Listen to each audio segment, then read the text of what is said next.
তৈরি হওয়ার 2 বছর যেতে না যেতেই বসে গেল সুতির আহিরন ব্রিজের কিছুটা অংশ।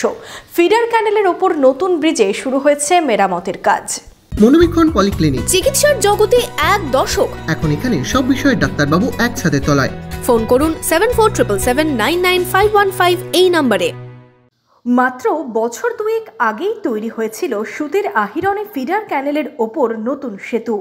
উত্তরবঙ্গ এবং দক্ষিণবঙ্গের মধ্যে যোগাযোগের অন্যতম লাইফ লাইন 34 নম্বর জাতীয় সড়ক বর্তমানে 12 নম্বর জাতীয় সড়ক।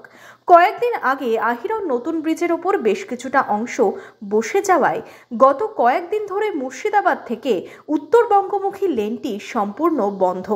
দিন 5 আগে হঠাৎ নতুন ব্রিজের মাঝামাঝি প্রায় 10 ফুট অংশ বসে যায়। জাতীয় সড়ক কর্তৃপক্ষের নতুন ব্রিজের লেন দিয়ে উত্তরবঙ্গমুখী সমস্ত যান চলাচল বন্ধ করে দেয়। এই ব্রিজ বন্ধ হয়ে যাওয়ায় সব গাড়ি চলাচল করছে পুরনো সেতু দিয়ে।